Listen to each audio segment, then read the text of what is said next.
6 เดือนไปอยู่กับลูกคนนึง6 เดือนไปอยู่กับลูกคนนึงโครงการลูกห่างที่ใครอยู่อันว่าลูกคนหนึ่งลูกคนหนึ่งใครไม่เป็นอันอื่นแล้วมันเป็นน้องไม้ได้นี่น้องแค่กำลังอัดอันคลิปทั้งลุมมันมีเสียงพร้อมได้นี่เอาไปนี้เอิ้นคาไทยได้เลยได้นี่ใครแต่ว่าอยู่ทำลูก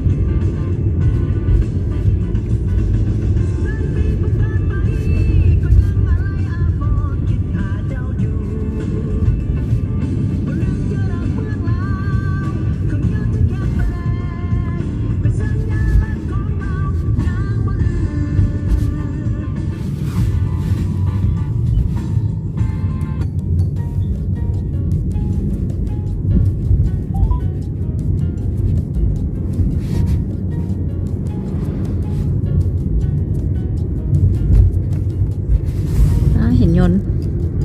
บินอยู่ฮะเคยเดินบิน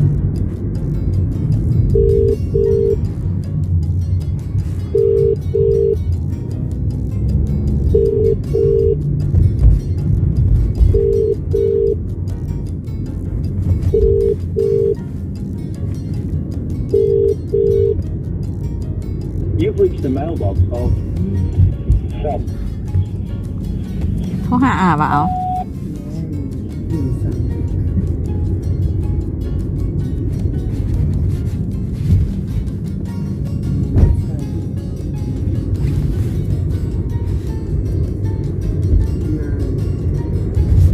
ใส่บุกกาซื้อหอย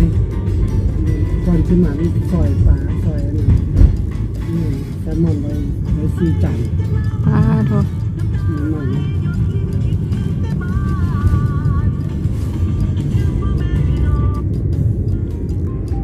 อยู่นี่คือว่าฟ้ามันต่ำ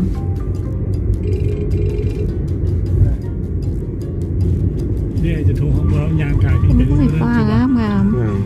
เรายางกายเป็นคนเลย โอ้นี่หว่าข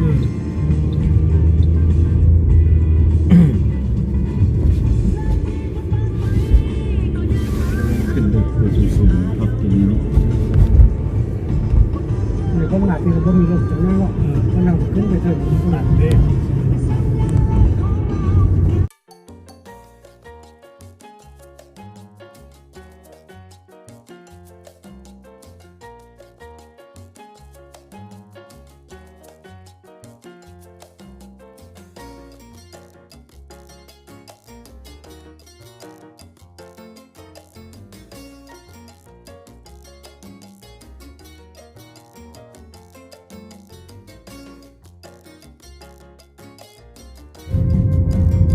เนี่ยเดือนมาทำไมอายุยืนเศร้าเลยกินเราหลายเหมือนกันเรากินเพื่อไม่ได้กินเมากูมือนึง มันเมียบอก บัวฟังหันเมียบอกต้องเป็นหมอ อันหมอให้เพราะน่ะไก่มันเส้นเลือดหัวใจก็คือน้นแต่น่ะ800คนเลยก็ทีนั่นแหละอันถือว่าขั้นน่ะคิดอันตรายนะ เป็นไอ้หมอจุ่มมันไปเนี่ยมันก็นัดเลยเห็นว่าเป็นนักมูให้ไปบอกมู ให้มูว่าให้เอาเป็นบ่ ให้โพสต์เราเป็นกินของดีมูเลยว่านี่โพสต์ไปหาหมอว่าโอ้เชื่อว่าไม้นั้นไปกับตัวเสาเนี่ยเลยมูเลยอ่ะมึงเป็นหนุ่มแล้วพอนะกูมันเจ็บหัวซื้อมามึงก็ไปหาหมอใหม่เบิ้งมาดิ หมอไม่บ้านทำไมล่ะ หมอใหม่ว่าไม่ได้เป็นอย่างนั้นหรือคือปกติอยู่เลย ถึงเงี้ยจะยากเงี้ยเดี๋ยวเนาะ หมอใหม่มันน่าเจ้าตัวนี้นะโอ้ย อ่อนสีแล้วโอเควิวงามซุ้มซนเป็นตะยูอยู่แคมป์ทะเลเลย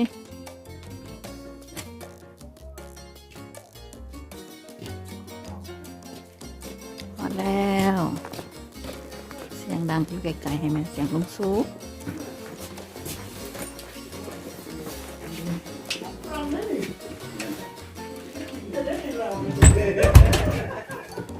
ไปเดินโรงแรมกัน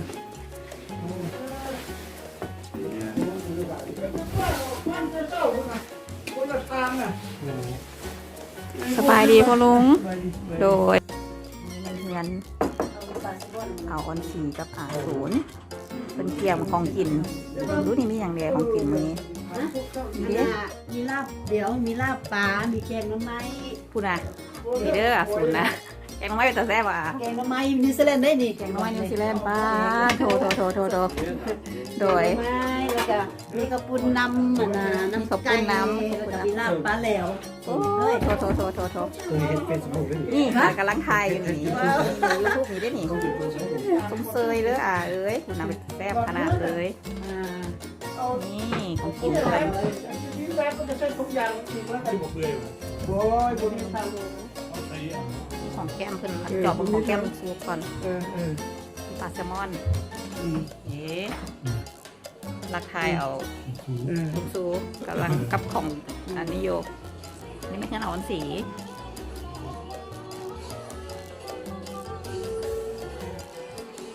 คีย์บอร์ดน้ำโอเคน้ำไปลงในขวดส่วนก่อน ไม้ปลาแหลว ป้าโถโดยแม่นี่รับมาแล้ว คนจะคอกแบบบ้านเขาเลยได้นี่ พวกแบบบ้านเขาเลยป้า บ้านน่ะคือประตองบ้านเขา เป็นตาแซ่บใช่ไหม แล้วก็ปนปรุงใหญ่ โดย เอาไปกินน้ำหวานโคตร เด้อโอ้ฝีมือคนแต่งแซ่บมาก สบายดี เจ้าสบายดีเหนียวอันสีสูกันอยู่นี่สูนะ บ้านเราอันสี อยู่บ้านเราอันสี เออ มันผู้ใดบูจากลุงสู้แท้ผู้ใดมานิวซีแลนด์แล้วบูจากลุงสู้แล้วยกมือขึ้นเบิ่งแมนผู้ใดบูลุงสู้บูฮอดเวลลิงตัน ว่านานแล้วแล้วผู้ร้องเป็นเราอันสี กูร้องว่าจะแมนอันเอาอันสีเมื่อทุกคนที่มาเวลลิงตันต้องหูจักหม เมีย ด ตู้โทรหาเรา